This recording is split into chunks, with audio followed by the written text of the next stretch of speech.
दोस्तों आज के इस वीडियो में हम आपके BSc first year first semester botany से जुड़े हुए यूनिट फर्स्ट के बी सेक्शन को डिस्कस करेंगे और हमारे आज के इस वीडियो का टॉपिक है कलरीमेट्री। तो यदि हम बात करें कलरीमेट्री की, it is made up of two words. The first word is colour and second word is metry. तो कलरीमेट्री दो शब्दों से मिलकर बना है। फर्स्ट है कलरी जिसका मतलब है कलर और सेकेंड वर्ड है मेट्री जिसका मतलब है मेजरमेंट।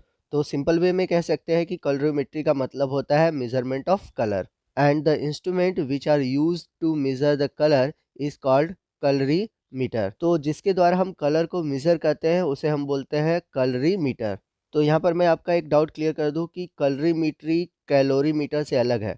ठीक है, तो यहाँ पर आप देखेंगे तो स्पेलिंग में थोड़ा सा डिफरेंस है। यहाँ पर है कैलोरीमेट्री, तो कैलोरीमेट्री का मतलब है मेजरमेंट ऑफ कैलोरी, यानी कि फूड स्टफ में कितने अमाउंट में कैलोरी एनर्जी है उसको मेज़र करने के लिए हम कैलोरीमेट्री का यूज़ करते हैं, जबकि कलर को मेज़र करने के लिए हम कलरीमेट्री का यूज़ करते हैं। तो आइए देखते हैं कि हम कलरीमेट्री को कैसे डिफाइन कर सकते हैं। In this technique the concentration of compound is determined by measuring the intensity of colour. वही हम बात करें कलरीमीटर की, कलरीमीटर को कैसे हम डिफाइन कर सकते हैं।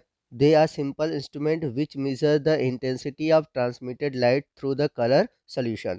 तो यहाँ पर हम देख सकते हैं कि कलरीमेट्री और कलरीमीटर से जुड़े हुए कुछ टर्मिनोलॉजी है। पहले हम उन टर्मिनोलॉजी को समझ लेते हैं, तो आगे हमें कलरीमेट्री का क्या प्रिंसिपल है, कैसे ये काम करता है, तो हर चीज़ें आसानी से समझ में आ जाएंगी। तो आइए पहले हम कुछ टर्मिनोलॉजी को समझते हैं। तो कलरीमेट्री में होता क्या है कि जब भी हम किसी कलर सोल्यूशन से लाइट को पास करते हैं, तो जिस लाइट को हम पास करते हैं उसे हम बोलते हैं इंसिडेंट लाइट, जिसे हम I0 से रिप्रेजेंट करते हैं। तो जब हम सॉल्यूशन से लाइट को पास करते हैं तो कुछ अमाउंट में जो लाइट होती है वो रिफ्लेक्ट हो जाती है और कुछ अमाउंट में जो लाइट होती है वो सॉल्यूशन द्वारा एब्जॉर्ब हो जाती है। Some amount of light getting absorb by solution is called absorbance and it is represented by capital A. The other terminology are also used for absorb light is called optical density, it is represented by O D.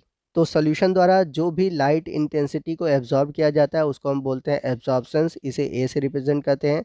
इसका दूसरा नाम और भी है जिसे हम बोलते हैं ऑप्टिकल डेंसिटी, जिसे हम ओडी से रिप्रेजेंट करते हैं। और कुछ ही अमाउंट में जो लाइट होती है वो सॉल्यूशन को क्रॉस करके बाहर निकलती है, उसे हम बोलते हैं ट्रांसमिटेंस लाइट, जिसे हम आई से रिप्रेजेंट करते हैं।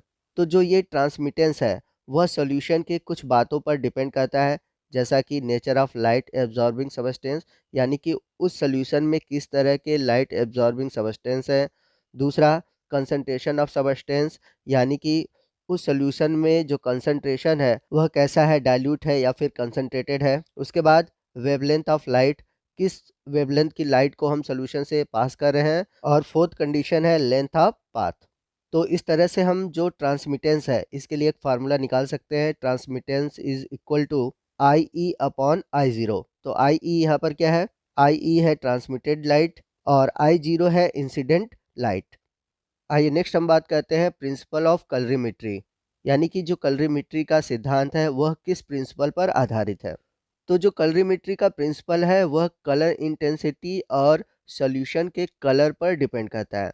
तो जो सॉल्यूशन का कलर है, यानी कि जो कलर इंटेंसिटी है, वो डायरेक्टली प्रोपोर्शनल है कंसंट्रेशन ऑफ सबस्टेंस के, यानी कि colour intensity directly proportional to concentration of substance. तो यहाँ पर बता दें कि कलर इंटेंसिटी और कंसंट्रेशन ऑफ सबस्टेंस दो लॉ पर आधारित है, दो नियम पर आधारित है। पहला है बीएस लॉ और दूसरा है लैम्बर्ट लॉ। तो आइए सबसे पहले हम बात करते हैं बीएस लॉ की। तो यहाँ पर एक कलर सोल्यूशन है, तो जब इस कलर सोल्यूशन से हम मोनोक्रोमेटिक लाइट को पास करते हैं, अब यहाँ पर बात आती है मोनोक्रोमेटिक लाइट क्या होता है।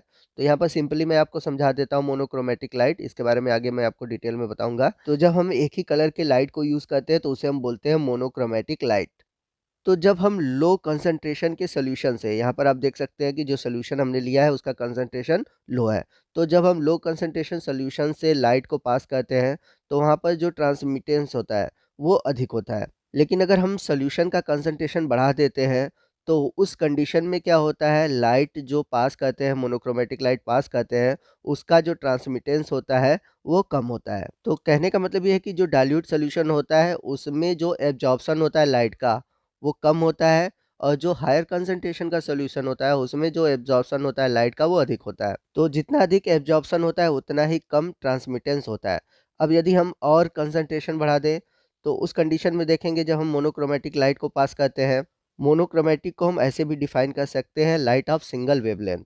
तो जब हम और अधिक कंसंट्रेशन के सॉल्यूशन से मोनोक्रोमेटिक लाइट को पास करते हैं तो वहाँ पर एब्जॉर्प्शन जो होता है और बढ़ जाता है, जिसके कारण जो ट्रांसमिटेंस होता है वो और घट जाता है।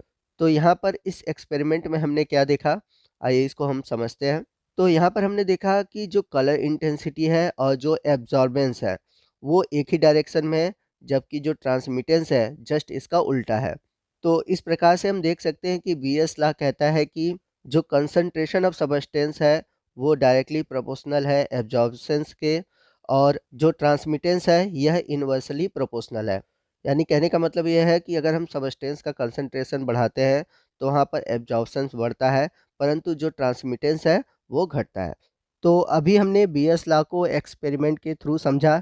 आइए अब हम समझते हैं कि कैसे हम बीएस लॉ को डिफाइन कर सकते हैं। When a parallel beam of monochromatic light is passed through a solution, the absorptions of a solution is directly proportional to concentration of the substance in solution। तो जब भी हम किसी मोनोक्रोमेटिक लाइट को किसी विलियन से पास करते हैं तो सॉल्यूशन का जो एब्जॉर्बेंस है वह सॉल्यूशन के कंसंट्रेशन के डायरेक्टली प्रोपोर्शनल होता है। यानी कि अगर हम सॉल्यूशन का कंसंट्रेशन बढ़ाते हैं तो एब्जॉर्बेंस जो होता है वो बढ़ता है, और यदि हम सॉल्यूशन का कंसंट्रेशन घटाते हैं तो जो एब्जॉर्बेंस है वो घटता है। Which mean A equal to K C. ए यहाँ पर है एब्जॉर्बेंस, सी है यहाँ पर कंसंट्रेशन, और यदि हम बात करें के की तो ये है प्रोपोर्शनैलिटी कांस्टेंट। तो यहाँ पर बात हुई बीएस लॉ की। आइए नेक्स्ट हम बात करते हैं लैम्बर्ट्स लॉ की। तो यहाँ पर हम देख सकते हैं हमारा सॉल्यूशन है और सॉल्यूशन जिसमें रखा हुआ है उसका डिस्टेंस कितना है। तो बीएस लॉ में हमने देखा कि जो सॉल्यूशन था उसका कंसंट्रेशन अलग अलग था, लेकिन यहाँ पर हम लैम्बर्ट्स लॉ में देखेंगे कि हमारे पास जो सॉल्यूशन होंगे तो सॉल्यूशन का कंसंट्रेशन एक ही तरह का होगा, परंतु सॉल्यूशन जिस पात्र में रखा है उसका डिस्टेंस कितना है। तो फर्स्ट सॉल्यूशन को हम देख सकते हैं, इसमें जो डिस्टेंस है वो कम है। तो जब हम इसे मोनोक्रोमेटिक लाइट को पास करते हैं तो कुछ अमाउंट में जो लाइट है वो एब्जॉर्ब होता है और उसके बाद कुछ लाइट जो होती है वो ट्रांसमिट होती है। ठीक है। अगर हम सेकंड कंडीशन में देखें तो यहाँ पर जो सॉल्यूशन जिस पात्र में रखा है उसका डिस्टेंस अधिक है। अब इससे जब हम मोनोक्रोमेटिक लाइट को पास करते हैं तो इस केस में एब्जॉर्प्शन जो है वो अधिक है लेकिन ट्रांसमिटेंस कम है। वही थर्ड केस में चलते हैं तो इसमें जिसमें सॉल्यूशन रखा हुआ है उसका जो डिस्टेंस है वो बहुत अधिक है। आप देख सकते हैं इसके पात्र की चौड़ाई अधिक है। तो जब हम इससे मोनोक्रोमेटिक लाइट पास करते हैं तो यहाँ पर एब्जॉर्प्शन अधिक होता है और ट्रांसमिटेंस कम होता है। तो लैम्बर्ट्स लॉ में हम देख सकते हैं कि जो सॉल्यूशन का कलर इंटेंसिटी है वो सेम है और इस सॉल्यूशन का जो कंसंट्रेशन है वो भी सेम है। और यहाँ पर देख सकते हैं कि जो लेंथ ऑफ पाथ है वो डायरेक्टली प्रोपोर्शनल है एब्जॉर्प्शंस के और इन्वर्सली प्रोपोर्शनल है ट्रांसमिटेंस के। तो लैम्बर्ट लॉ क्या कहता है इसको समझते हैं। तो अभी हमने लैम्बर्ट लॉ से रिलेटेड एक्सपेरिमेंट देखा। अब इस एक्सपेरिमेंट के थ्रू हम लैम्बर्ट लॉ को कैसे डिफाइन कर सकते हैं, आइए इसकी डिफिनीशन को देखते हैं।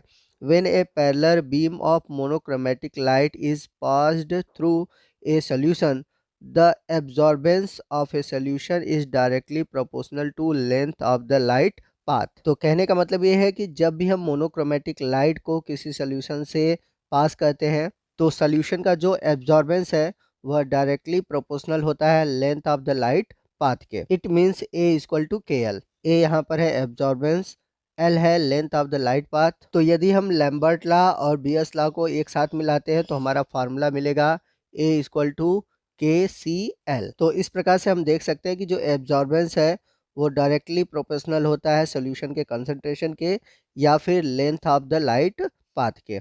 तो दोस्तों ये था हमारा कलरीमेट्री से जुड़ा हुआ आज का पहला पार्ट। कलरीमेट्री से जुड़े हुए और भी टॉपिक है जिन्हें हम आने वाले पार्ट में डिस्कस करेंगे।